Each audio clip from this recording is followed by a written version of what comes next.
memancing ikan? Ikan besar, ikan arwana. Salam sapa saya ucapkan. Assalamualaikum warahmatullahi wabarakatuh. Hadirin semua.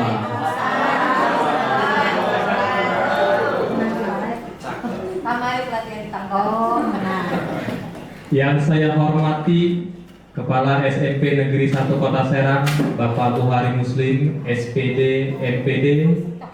Yang saya hormati para narasumber terkait dengan diseminasi budaya positif. Di sini ada 3 calon guru penggerak angkatan 10 Kota Serang.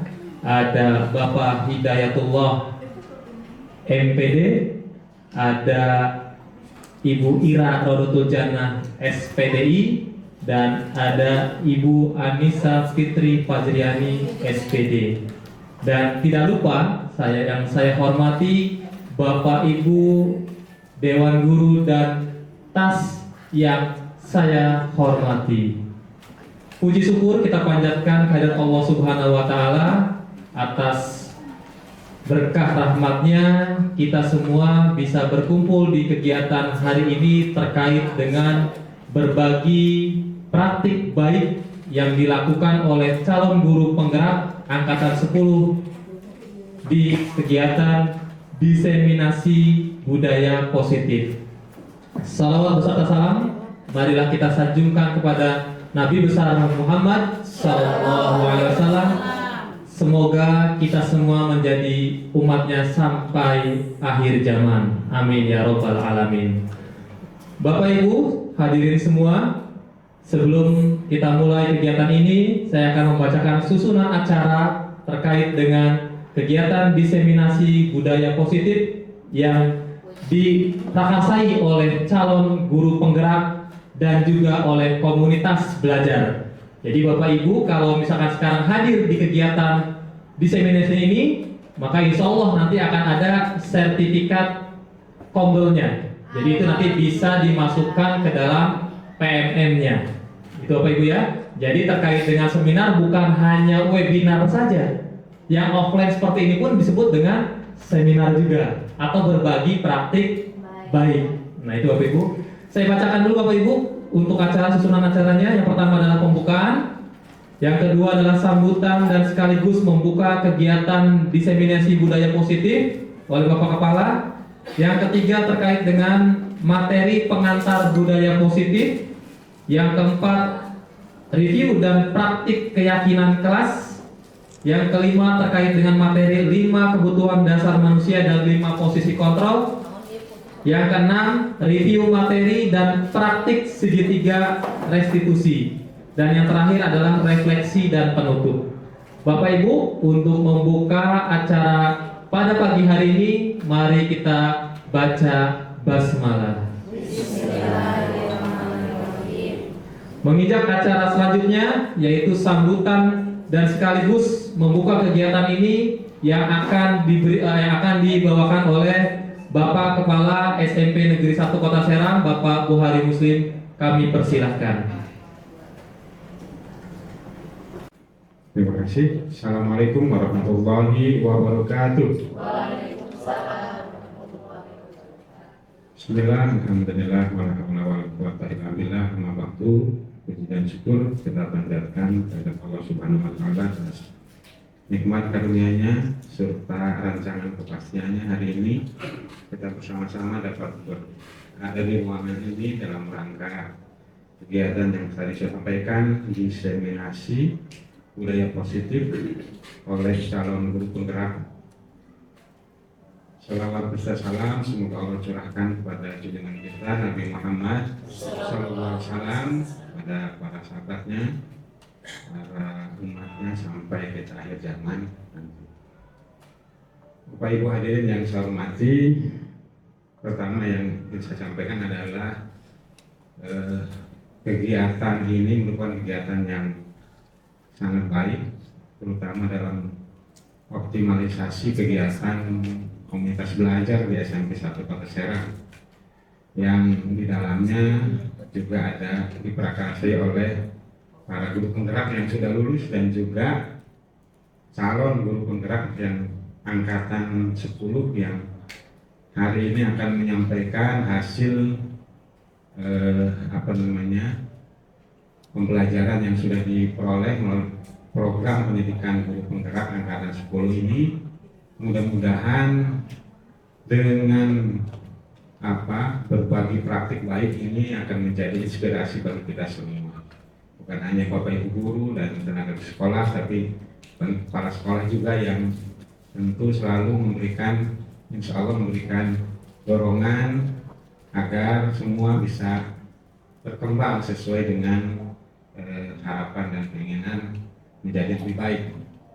Dewan ke depan harus memberikan sebagai sekolah penggerak tentunya harus juga menjadi bagian yang diminta oleh lingkungan yang ada di sekitarnya, khususnya di Kecamatan Serang ya, yang memang sekolahnya lebih banyak dibandingkan kecamatan-kecamatan lain, sehingga perlu mengimbaskan atau menyampaikan hal-hal baik yang menjadi bagian dalam praktek-praktek di kegiatan di sekolah.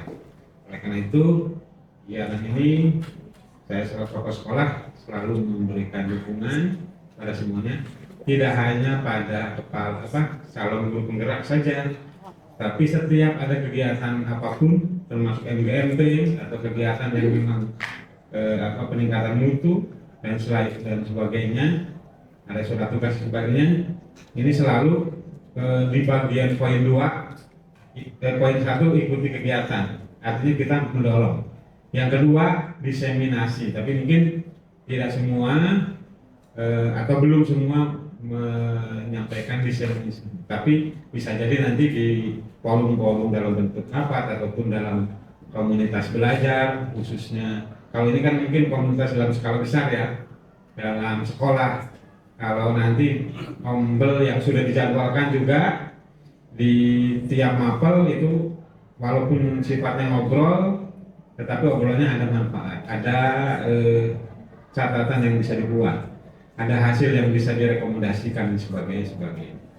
Jadi semuanya terstruktur, sehingga itu bisa dijadikan sebagai bahan, di samping nanti mendapatkan pencerahan juga dari teman-teman yang melakukan diseminasi, juga ada poin yang bisa didapat, ataupun nanti ada sertifikat yang bisa diperoleh sebagai bagian dari bukti. Tapi kita bukan mengejar target sertifikatnya. Sertifikat itu adalah bonus untuk misalnya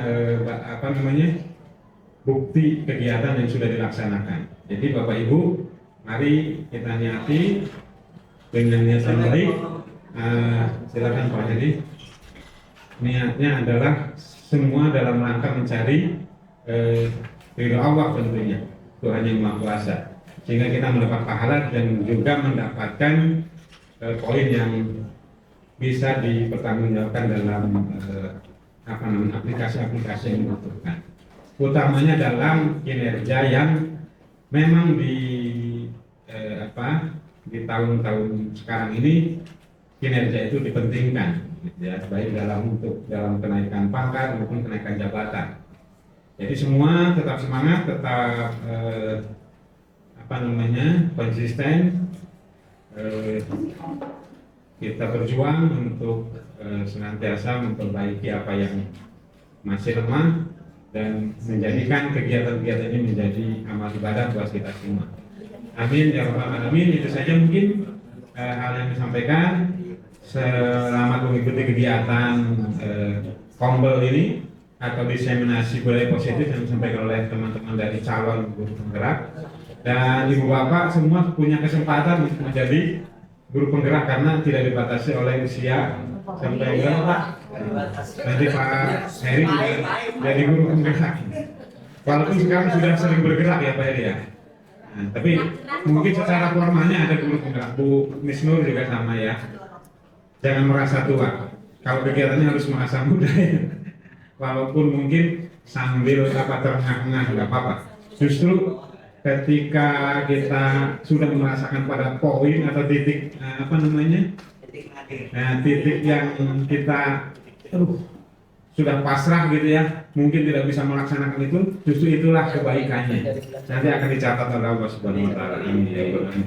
Bapak Ibu sekali lagi tetap ceria, tetap gembira. Mohon maaf nanti saya bolak-balik ke sana kemari karena ada tamu juga ya. Hari ini pembagian belangko ijazah dan dalam klausul itu memang idealnya 15 hari setelah pembagian harus sudah dibagikan. Artinya tim penulis juga. Tetapi mudah-mudahan paling tidak awal Juli sudah siap gitu ya. Di Bapak itu saja, nanti hal lain yang perlu disampaikan. Dan di minggu-minggu ini mungkin minggu yang penuh perjuangan ya, banyak jadwal yang bersamaan, padat dan seterusnya. Belum kegiatan-kegiatan yang di luar kemampuan kita. Hari ini saya tidak tahu ternyata ada tetangga yang meninggal.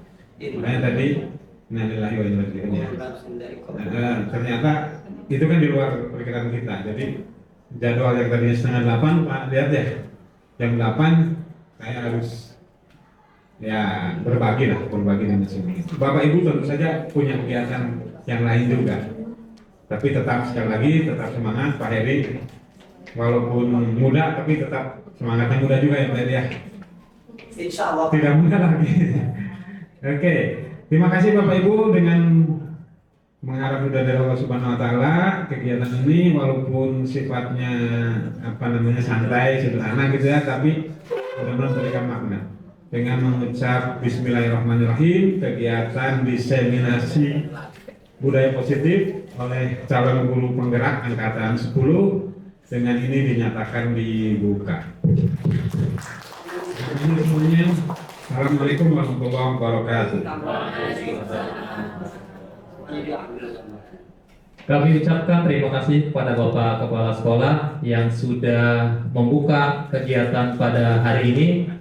Baiklah Bapak Ibu, kita lanjut ke acara ketiga, yaitu terkait dengan pemaparan materi pengantar budaya positif.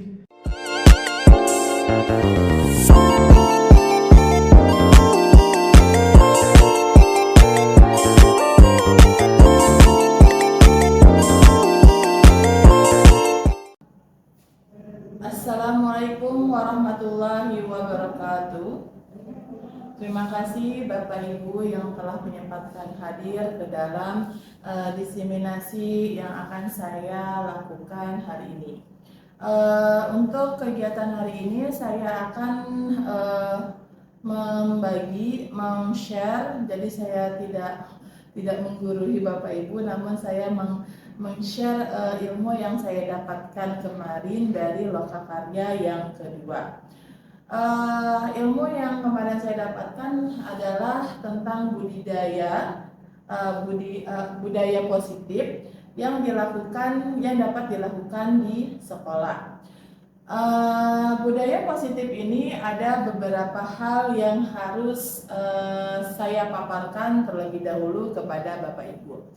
Yang pertama adalah disiplin positif dan nilai-nilai kebajikan. Dan yang kedua, motivasi, hukuman, konsekuensi, penghargaan. Yang ketiga, keyakinan kelas. Keempat, kebutuhan dasar manusia. Kelima, kontrol posisi guru. Dan yang terakhir, yang keenam adalah segitiga restitusi. Dari keenam ini akan kita gali bersama-sama budaya-budaya positif yang mungkin nanti Bapak Ibu bisa terapkan di kelas, diawali di kelas, lalu di luar kelas. Nah, materi pertama adalah tentang disiplin positif dan nilai-nilai kebajikan universal. Dalam rangka menciptakan lingkungan positif, salah satu strategi yang perlu kita tinjau kembali adalah penerapan disiplin di sekolah kita. Apakah telah efektif? Apakah masih perlu ditinjau kembali? Apa sesungguhnya arti dari disiplin itu sendiri? Apa kaitannya dengan nilai-nilai kebajikan? Nah, seperti Bapak Ibu tahu, yang dikatakan disiplin menurut Bapak ya taat. mengikuti peraturan sekolah. Benar Bapak Ibu. Nah, namun apakah itu kaitannya dengan nilai-nilai kebajikan yang selalu kita terapkan di sekolah? Nah, kita akan membahas tentang konsep disiplin positif yang merupakan unsur utama dalam terwujudnya budaya positif yang kita cita-citakan di sekolah kita. Kebanyakan guru sangat tertarik dengan topik pembahasan tentang disiplin. Mereka berpendapat bahwa kalau saja anak-anak kita disiplin, pasti mereka akan bisa belajar. Para guru juga berpendapat bahwa mendisiplinkan anak-anak adalah bagian yang menantang dari pekerjaan mereka. Ya, untuk pernyataan ini menurut saya benar. Ketika kita ingin belajar, maka kita perlu disiplin. Disiplin waktu, disiplin konsisten dengan konsisten untuk terus belajar, berarti kan itu disiplin. Nah, disiplin ada kaitannya dengan adab. Ketika kita seringkali menghadapi tantangan dalam perilaku peserta didik di kelas, kita ingin bersikap disiplin, patuh pada aturan dan bertanggung jawab. Namun cara-cara lama seperti memberi pujian atau hukuman ternyata tidak selalu efektif. Jadi terkadang kalau kita memberikan pujian atau memberikan hukuman, jika kita memberikan pujian, maka itu hanya tidak terlalu lama untuk melekat ke dalam diri anak tersebut. Begitu pula dengan kita memberikan hukuman. Memberikan hukuman, kita memberikan dia rasa takut, sehingga itu juga jika anak itu tidak bertemu dengan guru yang dia takuti, mungkin dia akan melakukan hal-hal yang kurang baik. Jadi menurut saya pribadi, untuk memberi pujian sama hukuman itu sebenarnya boleh dilakukan, tapi ada tapinya, itu tidak terlalu efektif, hanya pada waktu-waktu tertentu dan kondisi-kondisi tertentu. Bahkan bisa berdampak negatif pada perkembangan karakter mereka. Contohnya kalau diberi hukuman, mungkin dia dendam pada gurunya. Ada rasa ketidaksukaan murid itu terhadap guru tersebut. Lalu bagaimana cara yang tepat untuk menumbuhkan disiplin pada peserta didik? Jawabannya adalah dengan menerapkan disiplin positif. Apakah itu disiplin positif? Nah, disiplin positif adalah pendekatan yang berfokus pada pengembangan karakter dan keterampilan hidup jangka panjang. Berbeda dengan disiplin tradisional yang menekankan kepatuhan dan hukuman, disiplin positif justru mendorong anak untuk bertanggung jawab atas perilaku mereka sendiri. Jadi kalau misalnya disiplin positif, dia lebih memilih untuk apa yang kamu mau, apa yang kamu bisa. Jadi dari diri anak tersebut. Disiplin positif membuat murid mengerti bahwa ketika dia mengerjakan tugas tepat waktu, maka ia akan merasa ini adalah tanggung jawabnya sebagai murid, bukan karena takut dihukum oleh guru jika dia tidak menyelesaikannya, atau karena ingin mendapatkan pujian. Jadi disiplin positif itu lebih ke keyakinan diri. Maka nanti setelah ini kita akan membahas tentang keyakinan kelas, karena hal ini berkesinambungan tentang keyakinan diri. Ketika anak itu kita berbuat salah, kita menggali apa nak yang salah itu, mengapa kamu melakukan itu, terus digali.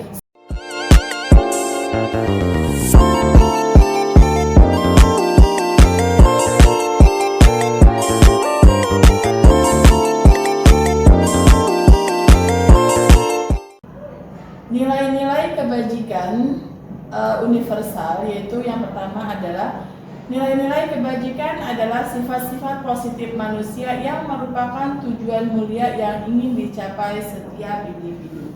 Berarti bisa dikatakan setiap manusia memiliki nilai kebajikan yang ada di dalam dirinya sendiri. Yang kedua, seperti yang dikemukakan oleh Dr. William Glasser pada teori kontrol 1984, menyatakan bahwa setiap perbuatan memiliki suatu tujuan. Benar, ketika kita melakukan sesuatu, pasti kita tujuannya ada kan. Contohnya kalau misalnya saya makan, kenapa? Agar saya kenyang, itu tujuannya. Diana Gozan mengemukakan bahwa dengan mengaitkan nilai kebajikan yang diyakini seseorang, maka motivasi intrinsik akan terbangun sehingga menggerakkan motivasi dari dalam untuk dapat mencapai tujuan mulia yang diinginkan. Yang terakhir, nilai-nilai kebajikan yang ingin dicapai oleh setiap anak Indonesia yang kita kenal dengan profil pelajar Pancasila. Motivasi, hukuman, konsekuensi, penghargaan, dan restitusi. Motivasi itu ada dua, yaitu motivasi intrinsik dan motivasi ekstrinsik. Motivasi intrinsik itu adalah untuk menjadi orang yang mereka inginkan dan menghargai diri sendiri dengan nilai-nilai yang mereka percaya. Sedangkan motivasi ekstrinsik adalah untuk menghindari ketidaknyamanan atau hukuman untuk mendapatkan imbalan atau penghargaan dari orang lain. Jadi kalau intrinsik dia berasal dari dirinya sendiri, sedangkan kalau ekstrinsik dia karena ada bu ini nih, nanti saya dapat ini nih. Jadi ada motivasi luar dan dalam, itu hal yang sangat berbeda. Namun untuk disiplin positif ini kita memerlukan motivasi intrinsik. Ya, untuk disiplin positif ini atau budaya positif ini kita memerlukan motivasi intrinsik yang harus kita gali kepada murid-murid kita, karena setiap anak memiliki keyakinan-keyakinan di dalam dirinya, nilai kebajikan dalam dirinya, namun mungkin mereka belum bisa untuk mengeluarkan, mengungkapkannya atau melakukannya. Di sini Bapak Ibu, tugas kita sebagai seorang pendidik untuk bisa membuat anak-anak itu paham akan bagaimana budaya positif dan disiplin positif tersebut. Everybody asking how we doing, say we good. Don't need no one to tell me how to live just like they would. It ain't their business, but they in it. I don't know why. Revolved around my life after I found another. Nyanyi untuk ice breaking ini? Let's go. Oke, 1 ditambah 1 sama dengan 2. 2 ditambah 2 sama dengan 4. 4 ditambah 4 sama dengan 8. 8 ditambah 8 sama dengan 16.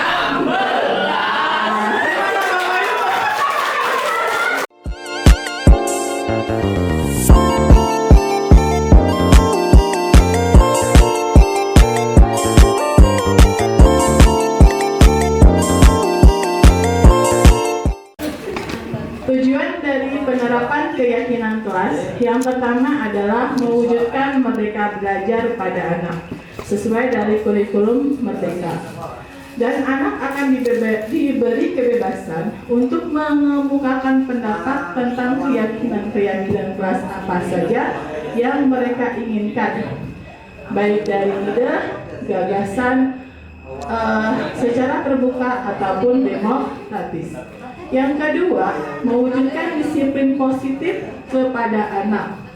Yang ketiga, membentuk karakter positif pada anak melewati kebiasaan-kebiasaan positif, perilaku positif, serta keteladanan. Dan yang keempat, menumbuhkan adanya semangat belajar kepada anak. Ini adalah 4 dari tujuan keyakinan kelas. Selanjutnya, yang di sini saya akan di sini ada ilustrasi tentang anak yang bernama Budi. Silakan Bapak Ibu simak. Videonya ini hanya sekitar 5 detik saja. Ya, silakan ya, 5 detik. Mana tadi Budi?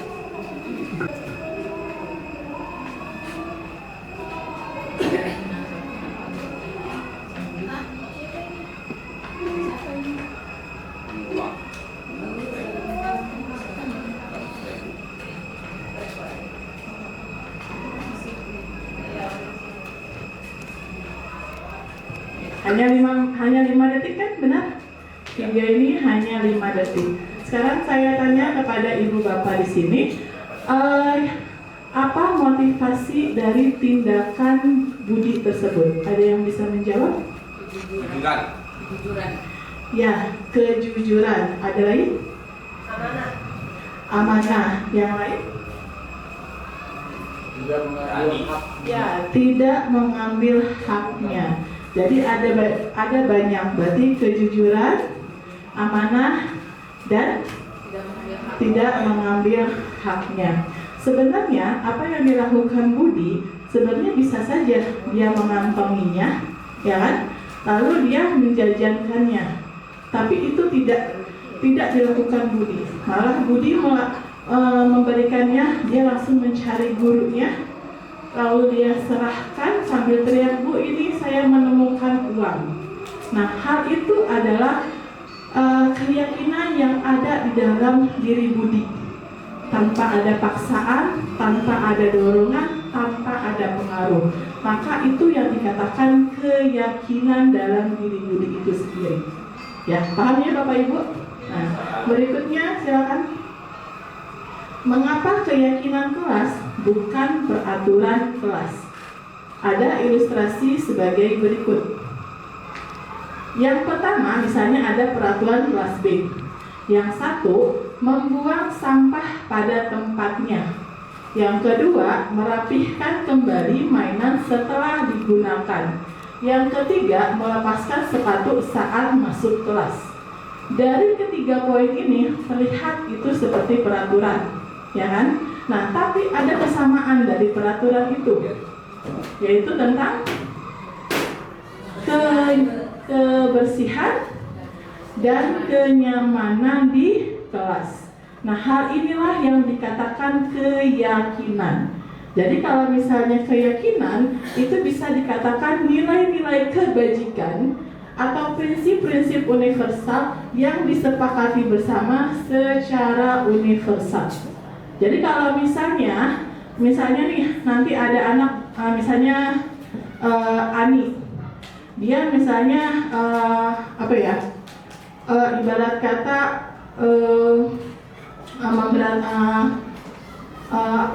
memberantakan kelas gitu, atau tidak piket. Kalau peraturan berarti kan dia ada poin 4 nambah lagi, ya kan? Makanya peraturan itu biasanya dia bersifat konkret, bersifat terperinci, dan biasanya dalam waktu ke waktu itu akan bertambah. Tapi jika kita masuk ke keyakinan kelas, nah apa yang dilakukan sama Ani itu kita bisa menggali. Ani, kenapa kamu tidak piket? Apa yang kamu keyakinan, apa yang kamu langgar? Itu kan anak sendiri yang akan menggali diri dia sendiri. Jadi karena yang namanya keyakinan dia bersifat abstrak dan universal, dia sangat luas.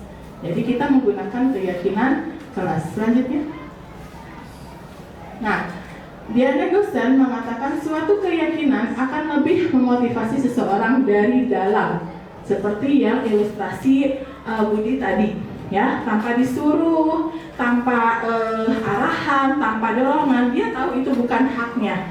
Dia juga tahu harus amanah, harus dia serahkan kepada orang, ya kan? Lalu seseorang akan lebih banyak bergerak dan bersemangat menjalankan keyakinannya daripada mengikuti serangkaian peraturan. Begitu pula dengan murid-murid kita. Jadi kalau peraturan tuh anak akan merasa sangat tertekan. Jadi tapi kalau dengan keyakinan, karena keyakinan dari diri mereka sendiri, otomatis itu yang berpihak kepada murid. Lanjut. Nah, sekarang kita akan membuat bagaimana membentuk keyakinan kelas. Ada yang pertama adalah membuat keyakinan kelas melibatkan semua warga kelas. Yang kedua, keyakinan kelas hendaknya tidak terlalu banyak. Ya. Yang ketiga, menggunakan kalimat positif. Yang keempat, menemukan nilai kebajikan yang menjadi inti dari peraturan. Ya. Yang kelima, menyusun keyakinan kelas dari nilai-nilai kebajikan itu sendiri. Nah, sekarang Bapak Ibu kita akan mempraktekkan tentang keyakinan kelas. saya mohon dari diri Bapak sendiri, Bapak kembali ke masa lalu Bapak ya. Kalau untuk Pak Ai sekitar 40 tahun ke belakang ya. Kalau misalnya untuk berarti 40 tahun ke belakang, nanti saya akan menyebarkan pleno. Pleno itu saya minta kalian stick killer. Nah, saya meminta Bapak Ibu sebagai siswa yang ingin memiliki keyakinan kelas. Tapi kalau misalnya siswa itu sendiri dari awal-awal pembelajaran apa sih Bu keyakinan kelas, bisa kalian bilang peraturan dulu. Karena mereka kan tidak tahu konsep keyakinan ya. Peraturan yang mereka inginkan di dalam kelas yang sesuai dengan kebutuhan kelas tersebut. Kalau misalnya kelas tersebut ada anak-anak yang lebih banyak yang aktif, ya mungkin akan berbeda dari anak-anak yang sering terlambat. Itu responnya setiap wali kelas pasti akan berbeda-beda. Ya Bapak Ibu, saya akan bagikan. Pen ya. Pulpen. Agak bawa pulpen.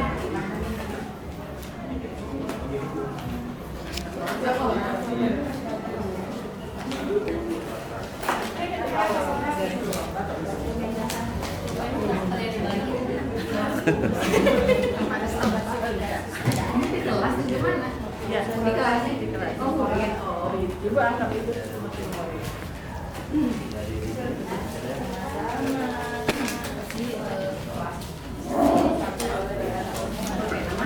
Satu saja peraturan kelasnya ya Bu. Jadi tidak usah banyak, satu orang satu peraturan kelas saja. Nanti di depan akan diklasifikasikan mana yang membahas mengenai kebersihan, mana yang mengenai ya. Silakan Bapak Ibu membuat peraturan yang Ibu mau.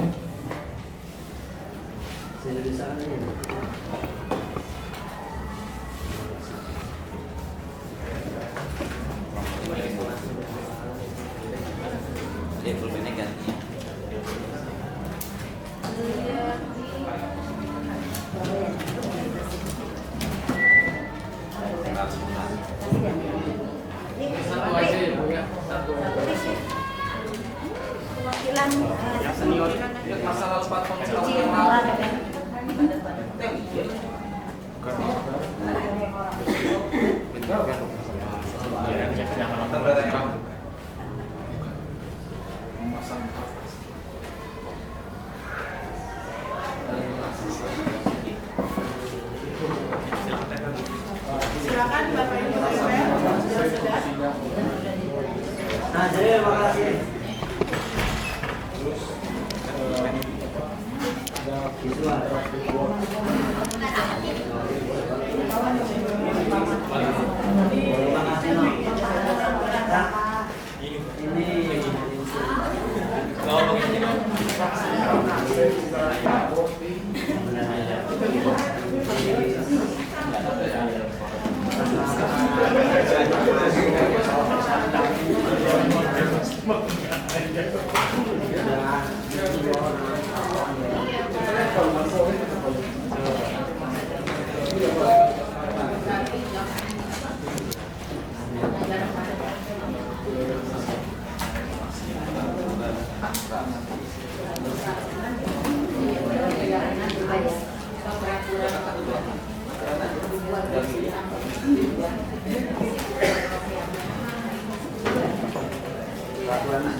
Panjang-panjang apa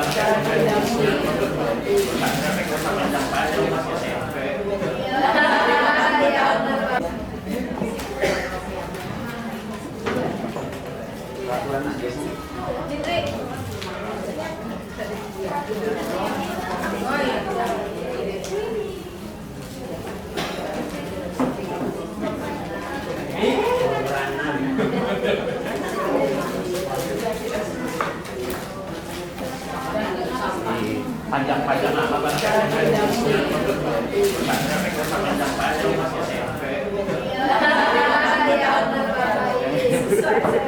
Kan katanya tadi sudah jadi siswa kan? Ingat masa 40 tahun Pak. Saya dibully dulu.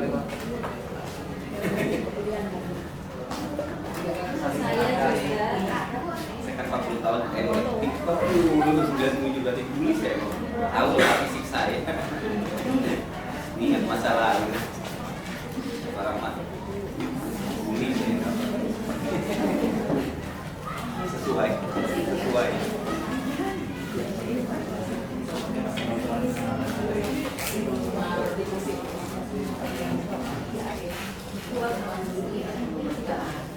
Oke, peraturan yang pertama masuk tepat waktu. Yang kedua, kelas terbebas dari sampah yang berada di lantai maupun dalam kolong-kolong meja. Tenang dan tidak berisik ketika belajar di kelas. Selama pembelajaran agar tidak berisik atau bercanda.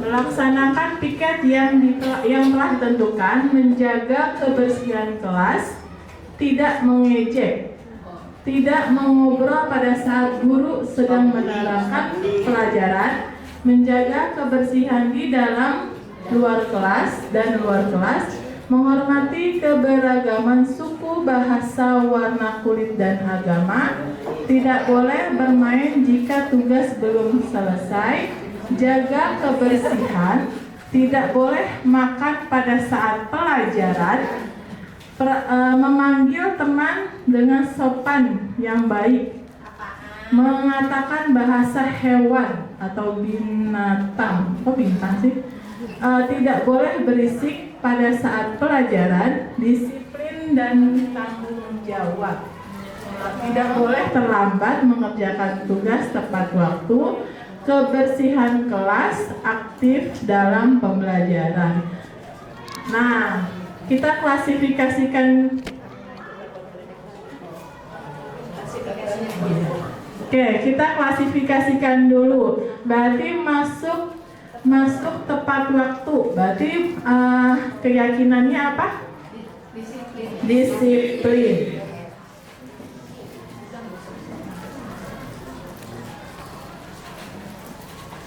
Oke, kita masuk tepat waktu, kita taruh di sini ya. Lalu tenang, tidak berisik, melaksanakan piket punya kebersihan, tidak mengejek, menghormati tidak berisik, kebersihan aktif. Oke, disiplin. Berikutnya adalah ini ya, termasuknya nih, tidak boleh bermain jika tugas belum selesai. Ini dikatakan disiplin. Ya, kebersihan.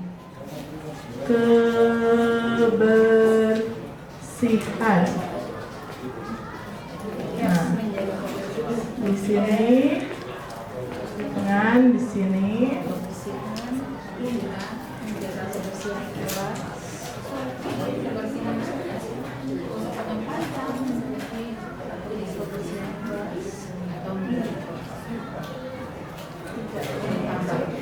Nah, kalau tidak mengejek berarti apa?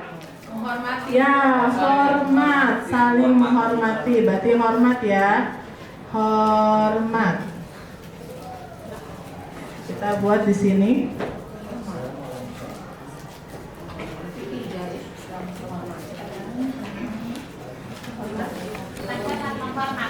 Ya, hormat, menghormati. Menghormati.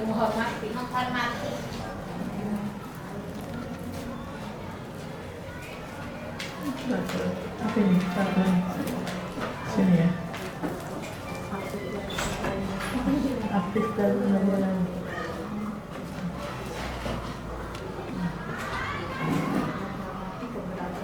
Ya, menghormati keberagaman. Maksudnya apa?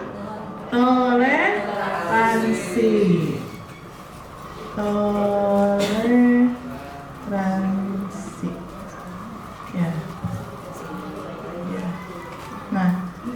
adalah klasifikasi tentang keyakinan kelas kita. Disiplin berarti masuk tepat waktu, tidak boleh bermain jika tugas belum selesai. Itu salah satu contoh yang Bapak Ibu tuliskan. Lalu kebersihan, kelas terbebas dari sampah. Hormat, tidak mengejek. Untuk anak SMP sering banget ya kita mengejek orang tua. Ya. Lalu toleransi, menghormati keberagaman suku, bahasa, warna kulit dan agama. Tapi dari beberapa yang ditulis ini, untuk menuliskan keyakinan kelas, ada beberapa yang kalimatnya masih negatif. Salah satunya adalah di sini tidak boleh bermain jika tugas belum selesai. Kira-kira kalimatnya diganti menjadi apa? Menyelesaikan tugas tertentu. Ya, menyelesaikan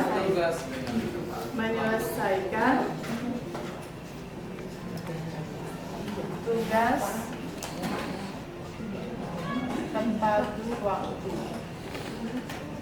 Lalu yang berikutnya, tidak boleh makan pada saat jam pelajaran. Apa kalimat positifnya? Disiplin. Hah? Kalimat positifnya apa? Tidak boleh makan. Tidak boleh makan pada saat jam pelajaran. Kira-kira apa kalimat positifnya? Hah?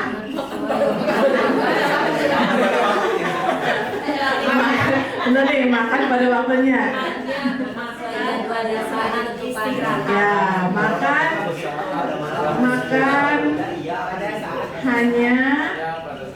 hanya pada istirahat.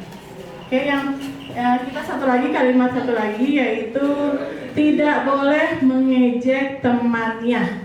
Berarti apa kalimatnya? Ya, saling menghargai.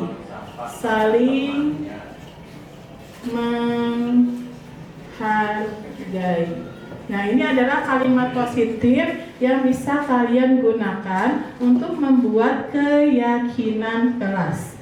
Ketika kita mendapatkan keyakinan kelas ini, nilai-nilai kebajikan dari disiplin, kebersihan, hormat, toleransi, kita bisa menjabarkannya seperti ini. Nah, kalau hormat, kita bisa menuliskannya, kami meyakini bahwa sangat penting untuk menghormati semua orang dan barang milik orang lain. Itu bisa kalian tuliskan ke dalam keyakinan kelas. Lalu disiplin, kami berusaha hadir tepat waktu dalam setiap pembelajaran, baik dalam sekolah maupun di kelas. Lalu untuk kebersihan, kami meyakini bahwa sangat penting untuk menjaga kebersihan kelas maupun luar kelas untuk kesehatan kami sendiri.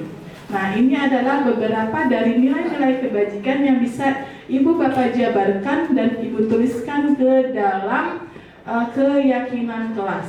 Setelah itu bisa Ibu cetak, ya, Ibu cetak, dan jangan lupa itu membuat tanda tangan. Sebagai tanda tangan semua siswa menandakan bahwa sudah dilakukan kesepakatan kelas.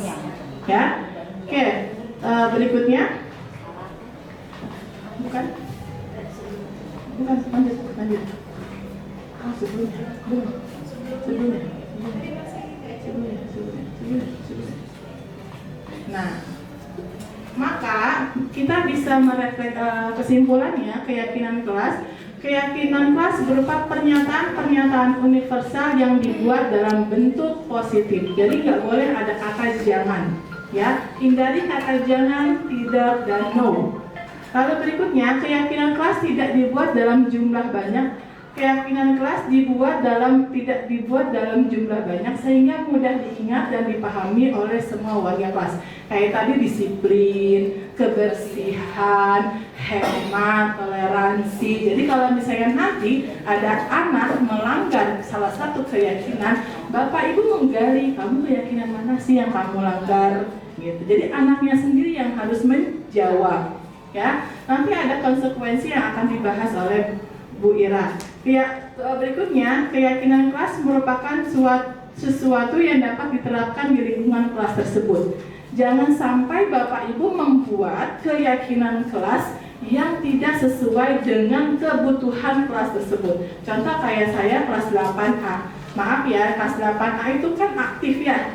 Beda sama kelas 8B yang pasif. Bukan pasif ya, maksudnya yang lebih tenang. Itu peraturan tidak bisa disamakan Bapak Ibu. Jadi peraturannya harus disesuaikan, harus digambarkan dengan kelas Bapak Ibu. Bapak pasti paham sebagai wali kelas untuk membuat keyakinan kelas. Berikutnya, semua warga kelas hendaknya ikut berkontribusi dalam pembuatan kelas lewat kegiatan curah pendapat.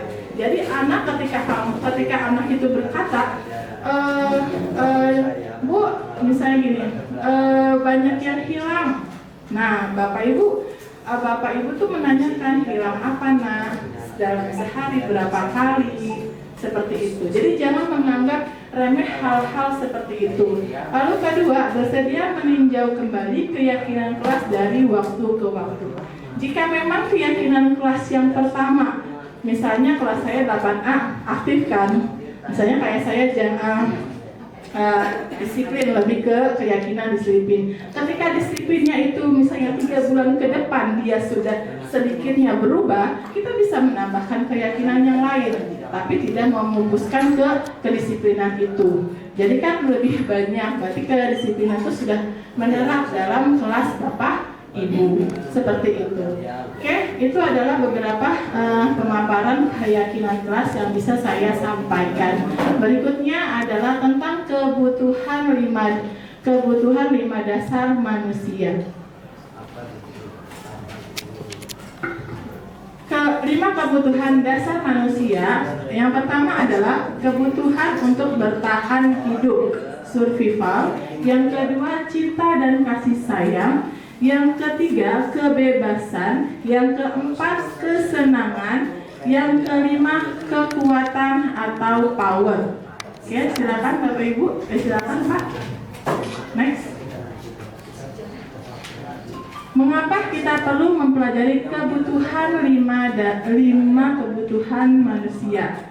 Yang pertama, manusia, semua orang senantiasa berusaha untuk memenuhi kebutuhannya dengan berbagai cara.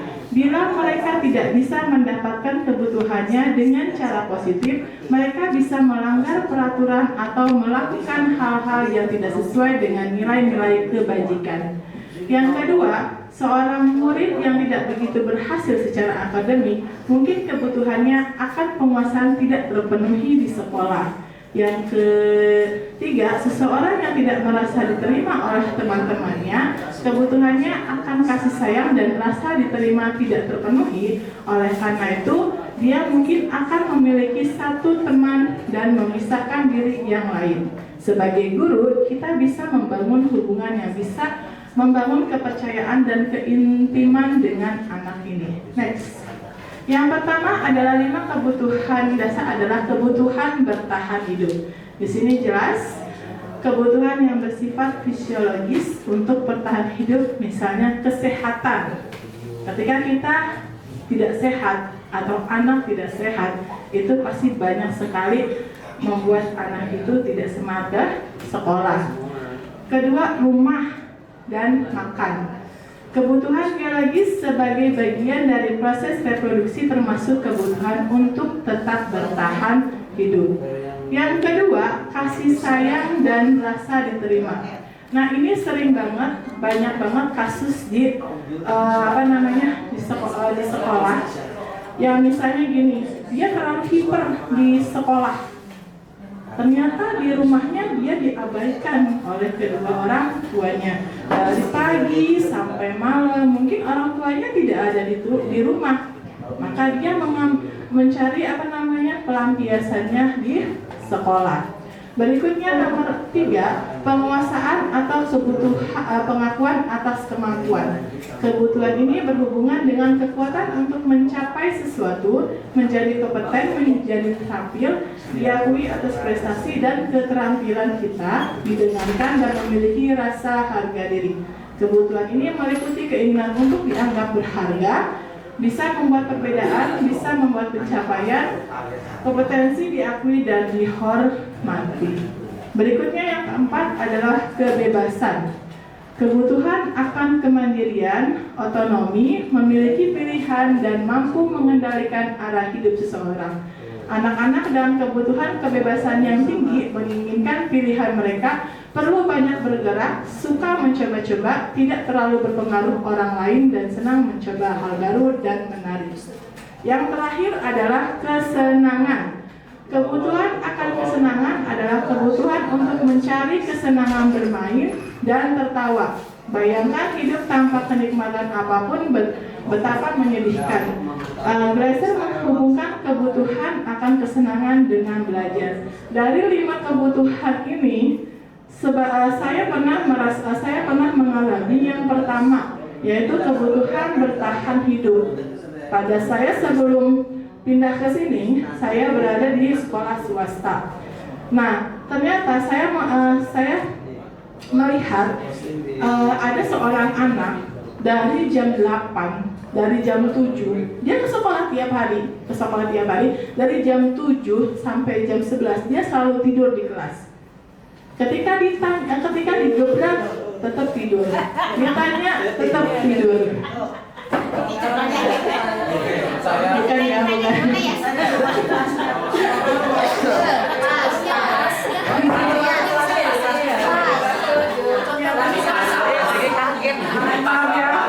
Bukan, tapi ternyata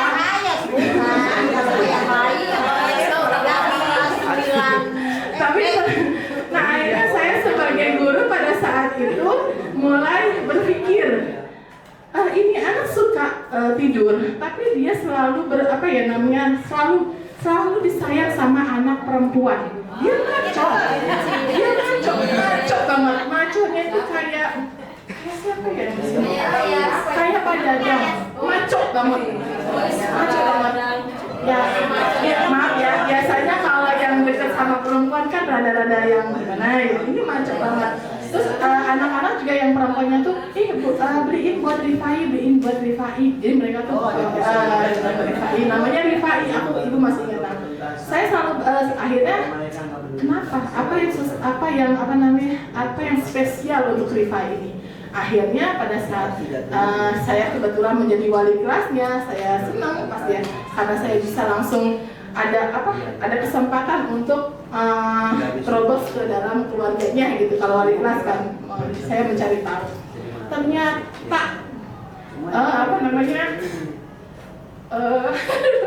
dia itu ternyata malam-malam jadi tukang pikul. Apa sih tukang pikul gitu? Di jam ya itu nganggul ayam. Jadi kalau ayamnya turun itu sekitar jam 2 pagi sampai jam 6. Tapi dia masih sekolah. Alasan dia sekolah kenapa? Neneknya. Kenapa neneknya? Karena dia satu-satunya yang menyelamatkan saya, kata dia bilang kayak gitu. Pokoknya kalau Rifai itu beneran, saya selalu bikin dia nangis saja. Sampai sekarang tuh saya nangis banget ya. Karena memang dia itu tidak ada yang mau menerima, baik bapaknya atau ibunya tidak ada yang menerima. Akhirnya neneknya itu kan. Dari situ saya sebagai guru pada saat saya menerima cerita ini, alhamdulillah, walaupun saya belum menerima secara utuh akan 5 dasar kebutuhan manusia kan sebelum 5 tahun yang lalu saya kan nggak paham ya, sama saya kali nggak paham. Nah ibu bapak juga sama, mungkin bapak ibu juga di situ sudah melakukan 5 dasar ini, hanya belum tahu seutuhnya, ya kan bapak ibu. Nah ini 5 dasar ini menurut saya sangat bagus, walaupun mungkin sebagian orang merepotkan, tapi kalau saya pribadi ini sangat bagus. Kita bisa menembus ke dalam keluarga anak tersebut, bukan kita yang menyelesaikan, bukan. Nah, kalau ada orang tuanya, kita bisa menyampaikan hal itu, kekurangannya, Bu, anak ibu begini, begini, begini. Nah, kita sebagai guru menyampaikan hal tersebut. Nah, makanya pada saat revise seperti itu, Bu, gimana Bu? Bapak sama Mama nggak ada. Adanya nenek udah 70 tahun, Bu. Oke, mau nggak revise setelah pulang sekolah belajar sama ibu? Emang revise ngangkat panggul jam berapa? Ngangkat panggul sih jam 2, tapi habis maghrib sama Isya, sholat dulu, ngaji, terus jadi tukang parkir di Indomaret. Oh, berarti kalau habis pulang sekolah sekitar 2 jam bisa. Alhamdulillah saya menjalani bersama Rifai selama 2 tahun. Dan alhamdulillah pas SMK-nya dia diterima di PGRI walaupun swasta, tapi dia diterima, dia dilanjutkan sekolah. Karena pada saat itu dia bilang, saya nggak tahu mau lanjut apa enggak. Tapi ternyata dia lanjut lah, udah. Dan saya juga, kan ibu pernah bilang kalau nggak bisa pakai otak, bisa pakai otot. Jadi selama dia sekolah, dia pakai otot dulu, gitu pemikiran dia. Tapi setelah dia lulus sekolah, baru dia mencari pekerjaan dengan sebagai otak. Gitu. Itu beberapa contoh dari 5 kebutuhan dasar yang saya alami. Everybody asking how we doing, say we good.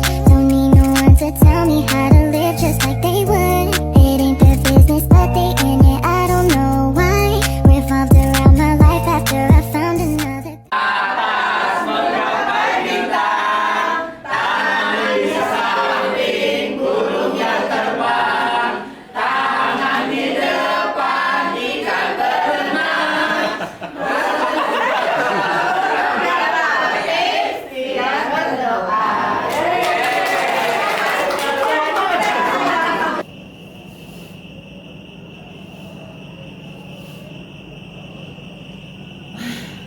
Oke, cukuplah ya Bapak Ibu, kita melakukan speaking yang kedua.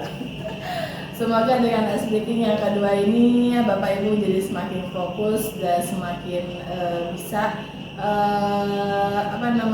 semangat dalam mempelajari materi kita yang hampir selesai. Ini adalah materi kita yang kelima, yaitu 5 posisi kontrol. Yang pertama adalah penghukum, pembuat rasa bersalah, teman, pemantau, dan manajer. Oke, mengapa kita perlu mengetahui 5 posisi kontrol? Apa itu 5 posisi kontrol? Menurut Diana Gosen berpendapat bahwa penting bagi seorang guru untuk meninjau kembali pendapatan disiplin yang diterapkan di dalam kelas. Setidaknya ada 5 posisi kontrol guru yang umum digunakan untuk para guru dalam mengelola pembelajaran di kelas, mulai dari yang bersifat otoriter hingga yang lebih kolaboratif. Apakah tujuan mempelajarinya? Tujuan kita mempelajari 5 posisi kontrol adalah membuat guru dapat memilih pendekatan yang paling sesuai dengan situasinya. Mereka juga dapat memberikan pendampingan yang efektif kepada siswa untuk mengembangkan keterampilan dan kemampuan baik akademis maupun non-akademis. Ini adalah salah satu posisi 5 posisi kontrol. Yang pertama adalah penghukum. Seorang penghukum bisa menggunakan hukuman fisik maupun verbal. Biasanya sering sekali dilakukan oleh guru-guru kita ya Bapak Ibu. Ini sebenarnya bersifat sebagai lebih ke negatif. Karena guru tersebut lebih menjudge sebenarnya. Lalu membuat rasa bersalah. Pada posisi ini biasanya guru akan bersuara lebih lembut. Pembuat rasa bersalah akan menggunakan keheningan yang membuat orang lain merasa tidak nyaman, bersalah, atau rendah diri. Jadi sebenarnya kalau pembuat rasa bersalah itu mungkin lebih ke membuat anak itu benar-benar aku salah, aku tuh benar-benar buat saya itu beneran salah banget gitu. Jadi benar-benar bikin gak enak hati untuk anak tersebut. Namun hal itu sebenarnya tidak bagus untuk keadaan psikolog anak tersebut, jiwa anak tersebut. Kita tidak bisa kita tidak boleh melakukan hal tersebut kepada anak. Mungkin menyindir-nyindir. Kalau untuk pembuat rasa bersalah, jujur saya sering sekali melakukan. Berarti mengawasi. Pada saat kita mengawasi, kita bertanggung jawab atas perilaku orang-orang yang kita awasi. Jadi dia tipenya hanya melihat sebanyak untuk anak tersebut. Kalau saya secara pribadi kurang melakukan hal pemantau, ya mungkin pemantau tapi lebih nanti ke pembuat rasa bersalah. Lalu berikutnya adalah teman. Guru pada posisi ini tidak akan menyakiti murid, namun akan tetap berupaya mengontrol murid melalui persuasinya. Mungkin ini cara yang akan lebih baik dilakukan ketika kita ingin menyelesaikan sebuah permasalahan anak. Yang kelima adalah manajer, ya. Manajer adalah posisi di mana guru berbuat sesuatu bersama dengan murid, mempersilahkan murid mempertanggungjawabkan perilakunya, mendukung murid agar dapat menemukan solusi atas permasalahannya sendiri. Nah, dalam budaya positif ini kita sebaiknya lebih mengarah pada manajer, karena manajer ini adalah merupakan metode yang dari 5 posisi kontrol yang paling menurut saya lebih efektif ketimbang dengan penghukum atau pembuat rasa bersalah ataupun memantau. Kalau untuk teman sama manajer mungkin kita bisa melakukannya, kita bisa mencobanya Bapak Ibu. Nah, berikutnya saya akan memaparkan video yang berkaitan dengan 5 posisi kontrol. Jadi Bapak Ibu silakan menonton videonya dengan seksama. Bagaimana ciri-ciri guru yang melakukan penghukuman, ciri-ciri guru yang melakukan pemantauan, ciri-ciri guru yang melakukan membuat rasa bersalah, lalu itu teman dan manajer. Jadi silakan Bapak Ibu nonton, kita sama-sama melihat dan menganalisis hal yang apa yang telah kita lakukan, apa yang sudah kita lakukan, apa yang belum kita lakukan untuk anak-anak didik kita. Silakan.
Segitiga restitusi. Restitusi adalah proses menciptakan kondisi bagi murid untuk memperbaiki kesalahan mereka, sehingga mereka bisa kembali pada kelompok mereka dengan karakter yang lebih kuat. Restitusi merupakan proses kolaboratif yang mengajarkan murid untuk mencari solusi untuk masalah mereka dan membantu murid berpikir tentang orang seperti apa yang mereka inginkan dan bagaimana mereka harus memperlakukan orang lain. Jadi untuk segitiga restitusi ini seperti mengembangkan, menggali keyakinan diri mereka sendiri dan nanti akan menggambarkan apa yang kamu inginkan, apa yang karakter yang kamu bentuk, apa karakter yang kamu yang ada dalam diri kamu yang bisa kamu kembangkan untuk membentuk diri kamu sendiri. Dalam pendekatan restitusi, ketika siswa melakukan pelanggaran atau membuat kesalahan, mereka tidak serta-merta mendapat hukuman, tapi ada proses penggalian masalah, motif, pandangan, dan harapan siswa, serta upaya perbaikan yang bisa dilakukan. Restitusi tidak berfokus pada masalah, tapi berfokus pada bagaimana siswa dapat belajar dari kesalahan tersebut, menemukan solusi untuk mengganti atau membangun kembali apa yang telah terjadi dan menghubungkan dengan nilai-nilai kebaikan yang mereka percayai. Jadi ketika ada masalah, kita untuk tahapan restitusi kita tidak menjudge anak tersebut salah, Tapi kita juga tidak mengatakan kalau tindakan mereka adalah benar. Tapi kita seperti seorang detektif, kita harus melihat dari sudut pandang anak tersebut, dari perasaan mereka, keinginan mereka, kenapa mereka melakukan itu. Karena ada beberapa hal-hal yang kenapa mereka melakukan itu, karena mungkin salah satunya ada kebutuhan dasar yang mereka tidak terpenuhi. Jadi ketika kebutuhan dasar manusia salah satu tidak terpenuhi, maka biasanya akan membuat sebuah masalah ke anak tersebut. Nah, maka ketika kita menggunakan langkah-langkah restitusi ini, kita akan tahu apakah yang kurang, apakah yang belum dikembangkan, atau apakah yang belum diterima dari anak tersebut yang 5 dasar manusia, ya. Nah, 3 tahap restitusi adalah yang pertama menstabilkan identitas, yang kedua validasi tindakan yang salah, dan yang ketiga menanyakan keyakinan.